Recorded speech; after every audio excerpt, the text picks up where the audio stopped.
Hello students, in today's session we are going to discuss the listing of securities. Okay, listing of securities. We all know that stock exchange will list the securities and will trade the securities in stock exchange. Correct? So మనం stock exchange లో ఏం చేస్తాం మన shares and debentures వాటిని మనం simple గా securities అని పిలుస్తాము. సో ఆ సెక్యూరిటీస్ అన్నిటినీ కూడా పర్చేస్ అండ్ సేల్ చేయడమే స్టాక్ ఎక్స్చేంజ్ వర్క్ కదా. So if stock exchange wants to cell the securities, మనం ఫస్ట్ ఏం చేయాలి, మన షేర్స్ ఏవైతే ఉన్నాయో అంటే మన కంపెనీ షేర్స్ ఉంటాయి కదా, వాటన్నిటిని కూడా ముందుగా స్టాక్ ఎక్స్చేంజ్ లో రిజిస్టర్ చేయాల్సి ఉంటుంది. ఓకేనా, రైటర్స్ ఖచ్చితంగా. సో లిస్టింగ్ చేయడంలో మనం ఫస్ట్ ఏం చేయాలన్నా అంటే మన ప్రొఫార్మా ఫార్మాలిటీస్ ఉంటాయి. ఆ ఫార్మాలిటీస్ అన్ని ఫిల్ చేశాక కంపెనీ ఏం చేస్తుంది, స్టాక్ ఎక్స్చేంజ్ ఏం చేస్తుంది అంటే మన షేర్స్ ని అది ట్రేడింగ్ చేయడానికి ఒప్పుకుంటుంది అన్నమాట. సో లిస్టింగ్ ఆఫ్ సెక్యూరిటీస్ అంటే సింపుల్ గా ఏంటి అంటే మన షేర్స్ ని అందులో ఇన్వాల్వ్ చేయడం. సో ఆ లిస్టింగ్ ఆఫ్ సెక్యూరిటీస్ ని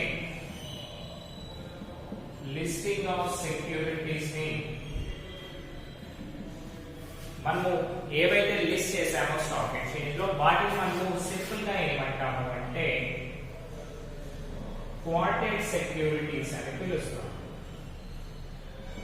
అంటే ఏమన్నా ఇవన్నీ కూడా మేము స్టాక్ ఎక్స్చేంజ్ లో లిస్ట్ చేసాము. మీరు ఇన్వెస్టర్స్ అందరికీ కూడా చెప్పొచ్చు, మీరు మా షేర్స్ పర్చేజ్ చేయాలి అన్నా సెల్ చేయాలి అన్నా డైరెక్ట్ స్టాక్ ఎక్స్చేంజ్ కి వెళ్ళండి and you can purchase and cell అని చెప్పొచ్చు అన్నమాట.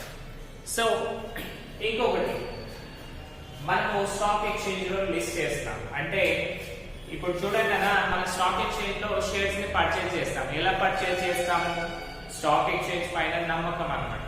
అదే ఇందులో కనుక లిస్ట్ చేసి ఉన్నాయనుకోండి అవన్నీ కూడా జెన్యూన్ కంపెనీస్ అయ్యి ఉంటాయి అని చెప్తాం కదా. సో ఇక్కడ చూడండి మళ్ళీ ఇంకొక విషయం కదా, ఇక్కడ స్టాక్ ఎక్స్చేంజ్ ఏదైతే ఉందో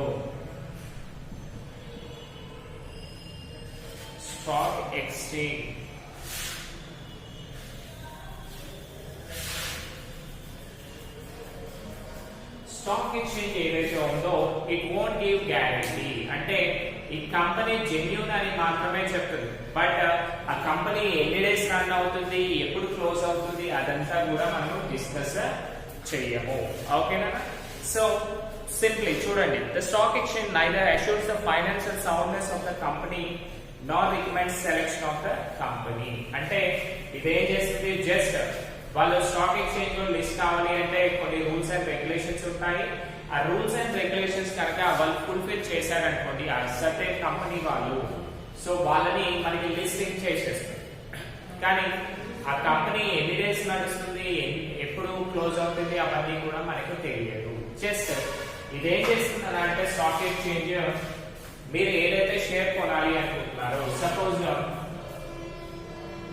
మనందరికీ తెలుసు రిలయన్స్ అనేది ఉంది కదా. సో ఈ రిలయన్స్ కంపెనీ షేర్స్ మీరు కొనాలి అనుకున్నారు అనుకోండి, రిలయన్స్ కంపెనీ షేర్స్ కొనాలి అనుకున్నారు సేమ్. సో దీనికి సంబంధించిన కంపెనీ ప్రొఫైల్ ఇస్తుంది. అంటే ఏంటన్నా మీరు ఆ లిస్ట్ ప్రైస్ ఎంత ఉంది, నెక్స్ట్ ఆ కంపెనీ ఎలా రన్ అవుతుంది ఇప్పటి వరకు, అండ్ దాని సక్సెస్ రేషియో ఏంటి అవన్నీ కూడా ఇస్తుంది. కానీ ఈ కంపెనీ అనేది 10 years గ్యారంటీగా వర్క్ చేస్తుంది, 20 years గ్యారంటీగా వర్క్ చేస్తుంది అని చెప్పగలరు. ఓకేనా. సో మనం ఏం చేయాలన్నా యాజ్ ఏ ఇన్వెస్టర్ మనం ఏం చేయాలి, అవన్నీ పర్ఫెక్ట్ గా ఉన్నాయా లేదా అవన్నీ కూడా మనమే చూసుకొని మనమే పర్చేస్ చేయాల్సి ఉంటుంది. అంటే just stock exchange is an mediator between the investor and the company, but not gives guarantee for the investors. ఓకేనా. ఇప్పుడు చూడండి అన్న, మనము గోల్డ్ షాప్ కి వెళ్తాం. గోల్డ్ షాప్ పర్సన్ ఏం చేస్తాడు, గోల్డ్ రేట్ ఎంత ఉంది అని చెప్పగలుగుతాడు. ప్రెసెంట్ రేట్ చెప్తాడు కానీ ఫ్యూచర్ లో ఎంత ఉంటుంది నెక్స్ట్ అని చెప్పగలుగుతాడా, లేదు కదా. In the same way stock exchange కూడా అంతే అన్నమాట. ఆ కంపెనీ ఎలాంటిది, దాని డీటెయిల్స్ ఏంటి అవన్నీ ఇవ్వగలుగుతారు, కానీ అది ఎన్ని డేస్ వర్క్ చేస్తుంది అనేది చెప్పడం కుదరదు. ఓకేనా? అలాగే సమ్ టైమ్స్ మనం లిస్ట్ చేసేటప్పుడు if any company gets denied అంటే ఒకవేళ స్టాక్ ఎక్స్చేంజ్ దాన్ని తిరస్కరించడం అంటారు. డినైల్ అంటే దాన్ని క్యాన్సిల్ చేయడం. మీరు మా దాంట్లో లిస్ట్ చేయాల్సిన అవసరం లేదు అంటే మేము మిమ్మల్ని జాయిన్ చేసుకోము అని ఏదైనా ఒక కంపెనీకి చెప్పింది అనుకోండి, ఆ కంపెనీ వాళ్ళు ఏం చేయొచ్చు తెలుసా, they can appeal further government. Appeal further government అంటే వాళ్ళు గవర్నమెంట్ కి ఏం చేయొచ్చు, కేసు ఫైల్ చేయొచ్చు అగైన్స్ట్ ద స్టాక్ ఎక్స్చేంజ్. ఎలా చేయొచ్చు? According to the securities contract act 1956 and 57. ఓకేనా? సో స్టాక్ ఎక్స్చేంజ్ ఒకవేళ వద్దు అందనుకోండి, అది సమ్ రూల్స్ అండ్ రెగ్యులేషన్ చూసే వద్దు అంటుంది కదా. సో ఒకవేళ ఆ కంపెనీ ఏదైతే ఉందో అవి మొత్తం కూడా జెన్యూన్ గా ఉంది, అయినా కానీ స్టాక్ ఎక్స్చేంజ్ దాన్ని మీరు మా దగ్గర ట్రేడింగ్ చేయొద్దు అని చెప్పారనుకోండి, అప్పుడు ఏం చేసుకోవాలి? సింపుల్ గా according to companies securities contract act 1956 and 57 ప్రకారం వీళ్ళు ఏం చేయొచ్చు, స్టాక్ ఎక్స్చేంజ్ లో కంప్లైంట్ చేయొచ్చు for the government. And government కి ఫైల్ చేశాక ఏం చేస్తానన్నా, స్టాక్ ఎక్స్చేంజ్ నుంచి ఒక పర్సన్ ని తీసుకొస్తారు, నెక్స్ట్ ఆ కంపెనీ తరఫున ఒక పర్సన్ వస్తారు. వీళ్ళిద్దరి మధ్యన ఏం జరిగింది అసలు, వై దే హ్యావ్ డినైడ్ అంటే ఎందుకు చేయకూడదు అన్నారు, అవన్నీ కూడా ముందే డిస్కస్ చేసుకుంటారు. And if they are satisfied అంటే ఒకవేళ గవర్నమెంట్ సాటిస్ఫై అయింది అనుకోండి, again they can trade in the market. Next, each stock exchange has a listing department to grant and approval the listing securities right. So మళ్ళీ ప్రతి stock exchange కూడా ఏం చేస్తుంది అంటే ఇంతకు చెప్పుకున్నాం కదా, according to securities contract act 1956 and 57 ప్రకారం వాటిని ట్రేడింగ్ అనేది చేస్తుంది. అంటే ఆ బిజినెస్ అనేది మనము రన్ చేసుకోవచ్చు. ఓకేనా? And companies act 2013. So Securities Contract Act 1956 and 57 and 2013 Companies Act 2013 Companies Act ప్రకారం వాళ్ళు ట్రేడింగ్ అంతా కూడా చూసుకుంటారు. సో ఇప్పటి వరకు మనం ఏం చేసాం కదా, స్టాక్ ఎక్స్చేంజ్ లో ఏమేమి ఉంటాయో అవన్నీ కూడా డిస్కస్ చేసాం కదా. Now how we are going to list the securities. Okay na? Procedure for listing of securities చూద్దాం.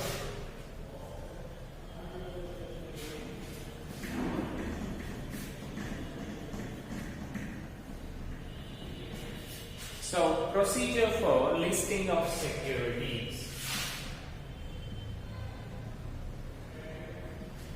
అంటే what is the process?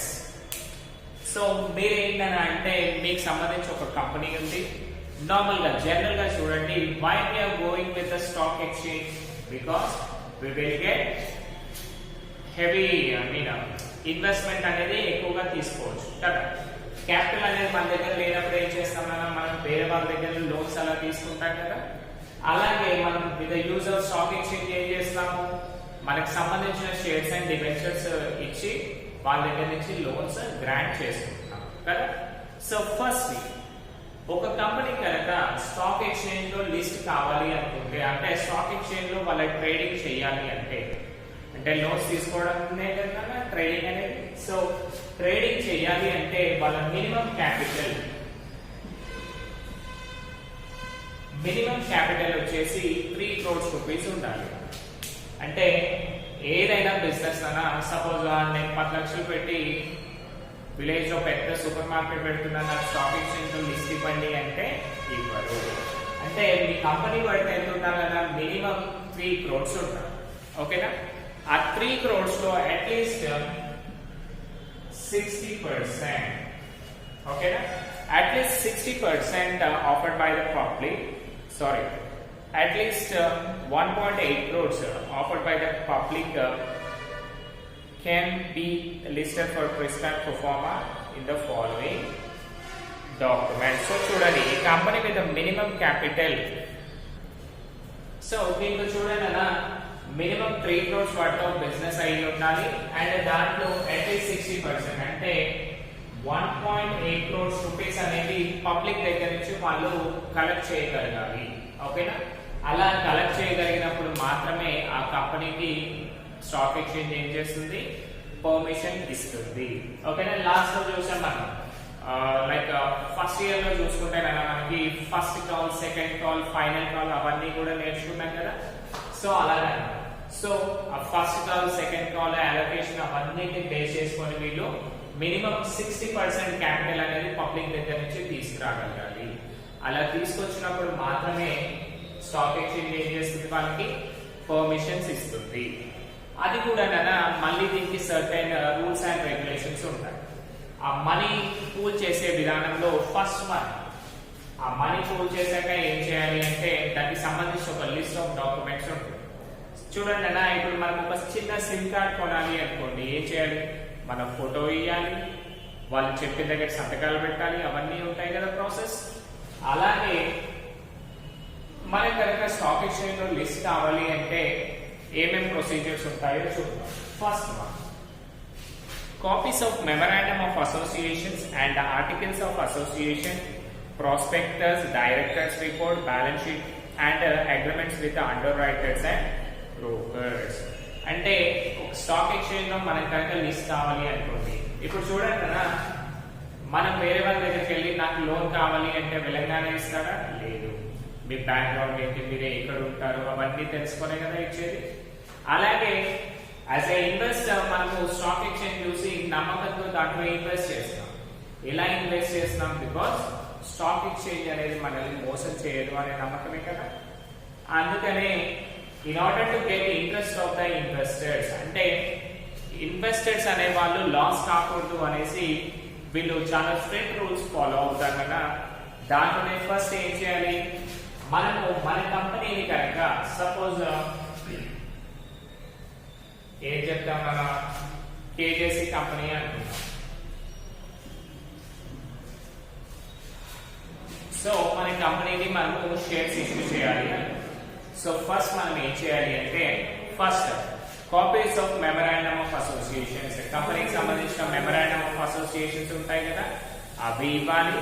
Next articles of association, next prospectus అంటే పాంప్లెట్స్ ఉంటాయి కదా అవి, నెక్స్ట్ డైరెక్టర్స్ రిపోర్ట్ అంటే board of directors ఎంతమంది ఉన్నారు, మళ్ళీ వాళ్ళ ఫ్యామిలీ బ్యాక్గ్రౌండ్ ఏంటి, వాళ్ళ అసెట్స్ ఏంటి అవన్నీ. నెక్స్ట్ బ్యాలెన్స్ షీట్స్ అంటే ప్రీవియస్ ఆల్రెడీ ఎగ్జిస్టింగ్ కంపెనీ అనుకోండి, దానికి సంబంధించిన బ్యాలెన్స్ షీట్ కావాలి కదా, అది ఒకటి. And agreements with under writers and brokers. Under writers అంటే మనకు డాక్యుమెంట్ రైటర్స్ ఉంటారు కదా, వాళ్ళందరితోటి కూడా సిగ్నేచర్స్ తీసుకొని ఆ లిస్ట్ మొత్తం ఇవ్వాలి. First point. సెకండ్ వన్ ఏం చేయాలి, specific copies of shares and debenture certificates, letters of allotment, acceptance, renunciation etcetera.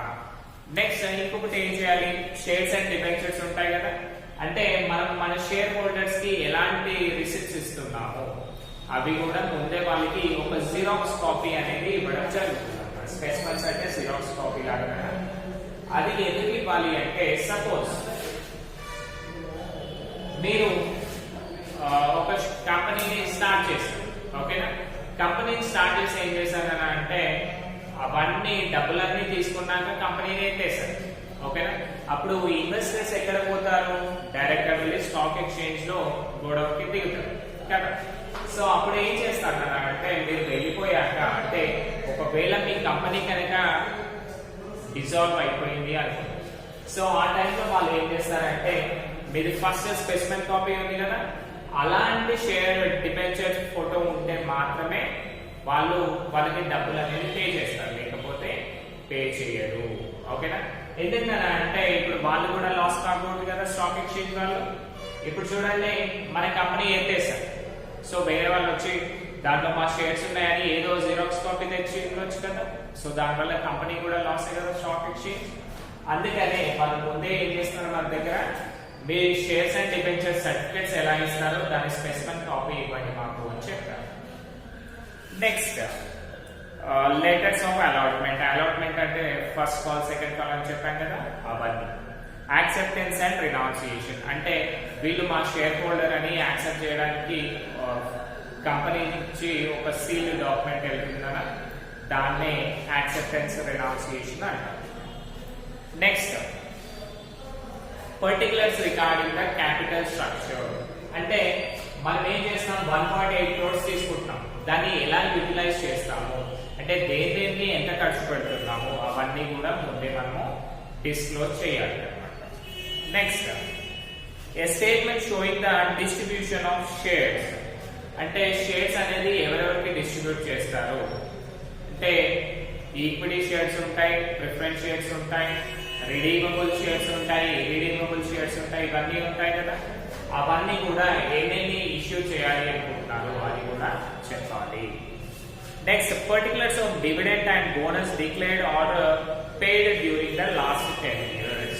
ఒకవేళ అది చాలా ఓల్డ్ కంపెనీ అనుకోండి, వాళ్ళ పాత షేర్ హోల్డర్స్ కి ఎలా ఇచ్చారు డబ్బులు, దానివల్ల ఆ షేర్ హోల్డర్స్ సాటిస్ఫై గా ఉన్నారా లేదా అవన్నీ కూడా మనం ఇందులో డిస్కస్ చేస్తాం అన్నమాట. సో ఈ లాస్ట్ 10 years గ్రాఫ్ ఇవ్వడం వల్ల ఏమవుతుంది, ఆ కంపెనీ వాల్యూ అనేది ఇంక్రీజ్ అవుతుందా డిక్రీజ్ అవుతుందా అదంతా తెలిసిపోతుంది కదా అలాగే. Next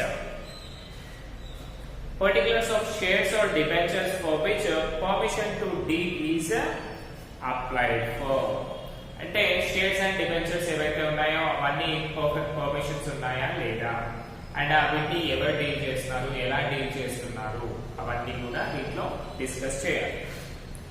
next brief report of company activities since it's incorporation మళ్ళీ ఏం చేయాలి, కంపెనీ ఎప్పుడైతే స్టార్ట్ అయిందో అప్పటి నుంచి దాని ఫంక్షన్స్ ఎలా ఉన్నాయి అంటే ప్రాఫిట్ లో రన్ అవుతుందా, లాస్ లో రన్ అవుతుందా, నెక్స్ట్ ఎంప్లాయీస్ కి సాలరీస్ ఎలా పే చేస్తున్నారు.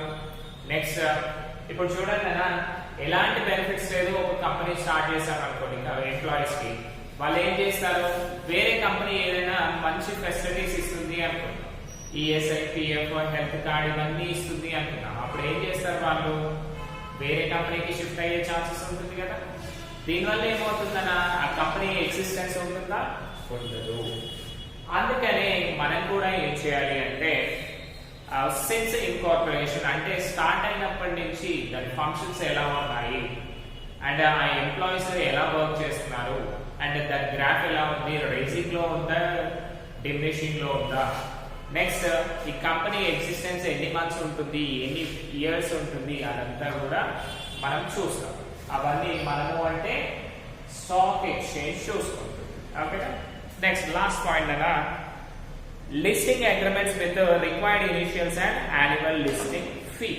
సో ఇవన్నీ ప్రాసెస్ అంతా కూడా ఆల్మోస్ట్ 7 పాయింట్స్ ఉన్నాయి. ఆ 7 పాయింట్స్ లో ఉన్న లిస్ట్ మొత్తం కూడా స్టాక్ ఎక్స్చేంజ్ కి ఇచ్చి అప్పుడు ఏం చేయాలి మనము దానికి సంబంధించి మళ్ళీ రిజిస్ట్రేషన్ ఫీ ఉంటుంది.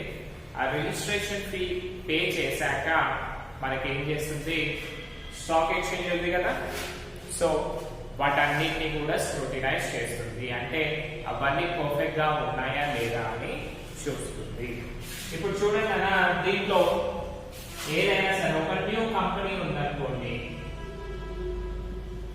ఇప్పుడు మనం ఈ 7 పాయింట్స్ లో డిస్కస్ చేసిన అన్ని కూడా ఆల్రెడీ ఎగ్జిస్టింగ్ కంపెనీకి పాసిబుల్ అవుతాయి. కానీ ఏదైతే న్యూ కంపెనీ ఉంది, న్యూ కంపెనీ ఉన్నప్పుడు అంటే రీసెంట్ గా స్టార్ట్ చేశారు, ఒక 1-2 months లో స్టార్ట్ చేశారు అనుకున్నాం.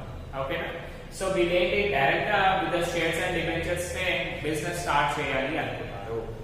అలాంటి వాళ్ళు కంపెనీకి సంబంధించి బ్యాలెన్స్ షీట్ ఇవ్వగలుగుతారా? ఇవ్వలేదు, బికాస్ ఇంకా కంపెనీ స్టార్ట్ చేయలేదు కదా. అలాగే ఇంకొకటి చూసుకుంటే bonus dividends of last 10 years అని ఉంది ఇంకొక పాయింట్, ఇక్కడ 5th పాయింట్ ఉంది, అది ఇవ్వగలుగుతారా వాళ్ళు? ఇవ్వలేరు. సో కొన్ని టైమ్స్ ఎగ్జిస్టింగ్ కంపెనీకి all documents are compulsory and required, but వేరే న్యూ కంపెనీకి కొన్ని డాక్యుమెంట్స్ అనేవి ఉండవు. అలాంటప్పుడు ఎలా మరి అంటే ఎలాంటి ప్రాబ్లం లేదు. అంటే వీళ్ళు కూడా కొన్ని ఏం చేస్తారన్నా ఎగ్జామ్షన్స్ అనేది ఇస్తారన్నమాట. అంటే అన్ని డాక్యుమెంట్స్ ఉండాల్సిన అవసరం లేదు. న్యూ కంపెనీకి ఒక విధంగా రూల్స్ ఉంటాయి, ఎగ్జిస్టింగ్ కంపెనీకి ఒక విధంగా రూల్స్ ఉంటాయి. సో ఇవన్నీ సబ్మిట్ చేశాక స్టాక్ ఎక్స్చేంజ్ వాళ్ళు ఏం చేస్తారంటే టోటల్లీ స్క్రూటనైజ్ చేస్తారు, ఇవన్నీ కూడా పర్ఫెక్ట్ గా ఉన్నాయా లేవా అని టోటల్లీ స్క్రూటనైజ్ చేసి ఆ స్టాక్ ఎక్స్చేంజ్ వాళ్ళకి చెప్తారు. If they are satisfied, stock exchange వాళ్ళు వీళ్ళు ఇచ్చిన డేటా మొత్తం కూడా సాటిస్ఫై అయ్యారనుకోండి, కంగ్రాట్స్ అండి, you can quote your securities in our stock exchange అని చెప్తారు. ఇఫ్ నాట్ సాటిస్ఫైడ్ ఏం చేస్తారు అప్పుడు, we're not satisfied with you, we don't want to quote your shares అని చెప్తారు. సో మళ్ళీ వాళ్ళు ఏం చేయాలి, ఒకవేళ అన్ని డాక్యుమెంట్స్ కరెక్ట్ గా ఉంటే according to companies acts, that is securities contract act 1956, securities contract act 1956 ప్రకారం మళ్ళీ వాళ్ళ పైన గవర్నమెంట్ లో సూ చేయొచ్చు, అంటే కేసు వేసి మళ్ళీ వాళ్ళిద్దరి డిస్కషన్స్ పెట్టి ఒకవేళ సాటిస్ఫై అవుతే వాళ్ళు మళ్ళీ కంపెనీ షేర్స్ ని ఇష్యూ చేయొచ్చు అన్నమాట. నెక్స్ట్,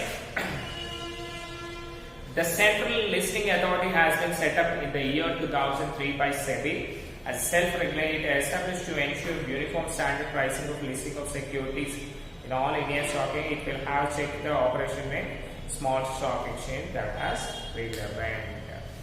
సో ఇవన్నీ చేశాక మళ్ళీ మనకి న్యూగా ఏంటి అంటే ఈ స్టాక్ ఎక్స్చేంజ్ అన్నిటికీ సంబంధించి ఒక సెంట్రల్ లిస్టింగ్ అథారిటీని తీసుకొచ్చాము. సెంట్రల్ లిస్టింగ్ అథారిటీ ఎప్పుడు తీసుకొచ్చామన్నా ఇన్ 2003. ఓకేనా, ఈ సెంట్రల్ లిస్టింగ్ అథారిటీ ఎందుకు అంటే మనకి స్టాక్ ఎక్స్చేంజ్ ఒకటే ఉంటుంది, చాలా ఉంటాయి కదా, వాటన్నిటిని మేనేజ్ చేయడానికి మళ్ళీ ఒక సెంట్రల్ పవర్ ఉంటాయి కదా. సో అదే ఈ సెంట్రల్ లిస్టింగ్ అథారిటీ అన్నమాట. ఇది 2003 లో the guidelines of SEBI. SEBI అంటే ఏంటన్నా, securities exchange board of India. So అది తీసుకొచ్చింది. దీనివల్ల ఏంటి అంటే అన్ని స్టాక్ ఎక్స్చేంజెస్ వాళ్ళ వర్క్స్ అవి పర్ఫెక్ట్ గా చేస్తున్నాయా లేదా అవన్నీ కూడా డిస్కస్ చేస్తాం అన్నమాట. Next, coming to the next page నన్నా,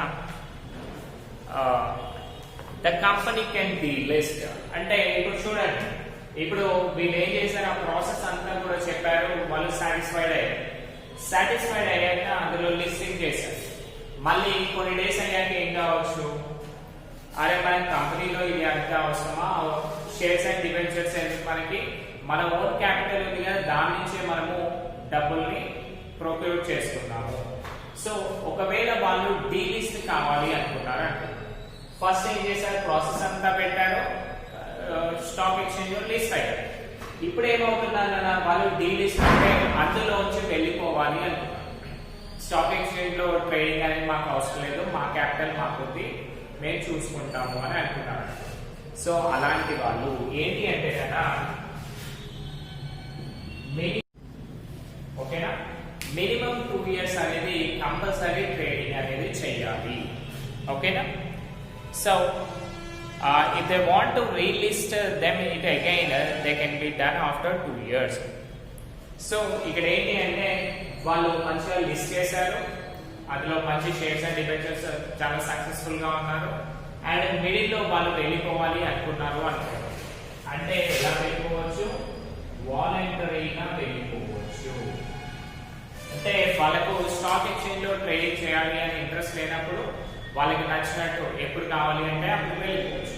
కానీ మళ్ళీ ఒకవేళ మళ్ళీ స్టాక్ ఎక్స్చేంజ్ లో వాళ్ళకి షేర్స్ అండ్ డిబెంచర్స్ ఇన్వాల్వ్ చేయాలి అనుకున్నారు అనుకోండి, కంపల్సరీ ఏం చేయాలి, మినిమం 2 years టైం వెయిట్ చేయాలి. ఆఫ్టర్ 2 years మళ్ళీ పర్మిషన్స్ అనేవి ఇవ్వడం జరుగుతుంది. ఎందుకంటే వీళ్ళు ఏం చేశారు, సింపుల్ గా మనకి ఏమైందన్నా అంటే వాళ్ళకి డబ్బులు ఉన్నాయి అనుకొని ఏ స్టాక్ ఎక్స్చేంజ్ లో షేర్స్ అండ్ డిబెంచర్స్ కి మళ్ళీ వాళ్ళకి కూడా ప్రాఫిట్స్ ఇవ్వాలి కదా మన షేర్ హోల్డర్స్ కి. సో వాళ్ళకి ఎందుకు, మన దగ్గర డబ్బులు ఉన్నాక మనమే చేసుకుంటే కాదా అని వెళ్ళిపోయాక ఏమైందని అంటే సడన్ గా గ్రో చాట్ అనేది పడిపోతే మళ్ళీ క్యాపిటల్ కావాలి కదా. క్యాపిటల్ కావాలి అంటే మళ్ళీ ఏం చేయాలి, మళ్ళీ స్టాక్ ఎక్స్చేంజ్ లో షేర్స్ అమ్మాలి. బట్ అలా అమ్మామనుకోండి ఏమవుతుంది, వీళ్ళు నెక్స్ట్ మంత్ చూసుకుందాంలే, ఈ మంత్ ఏమవుతుంది అని అనుకునే ఛాన్సెస్ ఉంది. దీనివల్ల ఏమవుతుందని అంటే ఇన్వెస్టర్స్ ఇంట్రెస్ట్ అనేది కోల్పోయే ఛాన్సెస్ ఉంటుంది. అంటే ఈ కంపెనీ ఎన్ని డేస్ స్టాక్ ఎక్స్చేంజ్ లో ఉంటుందో ఎప్పుడు వెళ్ళిపోతుందో మనకు తెలియదు. So why to invest our money అని అనుకోవచ్చు. అందుకనే ఏం చేస్తున్నారు, మీకు కావాల్సినప్పుడు వెళ్ళిపోండి, కానీ మళ్ళీ మిమ్మల్ని జాయిన్ చేసుకోవాలి అంటే మినిమం 2 years టైం వెయిట్ చేయాలి అని చెప్పారు. సో ఇలా 2 years ఆఫ్ టైం చెప్పడం వల్ల ఏమవుతుందన్న వాళ్ళకు కూడా ఒక భయం అనేది వచ్చేస్తుంది అన్నమాట. అమ్మో 2 years వరకు మళ్ళీ మనకు షేర్స్ సేల్ చేసే ట్రేడింగ్ ఛాన్సెస్ ఇవ్వదు. కాబట్టి మనం ఏం చేయాలి, జాగ్రత్తగా ఉన్నన్ని డేస్ పర్ఫెక్ట్ గా ఉన్నాం స్టాక్ ఎక్స్చేంజ్ ట్రేడింగ్ లో అని అనుకుంటారు. నెక్స్ట్, అలాగే ఈ లిస్టెడ్ సెక్యూరిటీస్ తో పాటు మనము మన స్టాక్ ఎక్స్చేంజ్ లో ఏంటంటే పర్మనెంట్ సెక్యూరిటీస్ ని కూడా ట్రేడింగ్ చేయొచ్చు.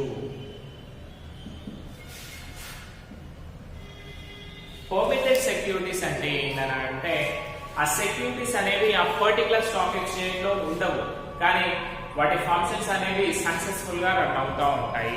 1 minute నాన్న నమాజ్ కదా.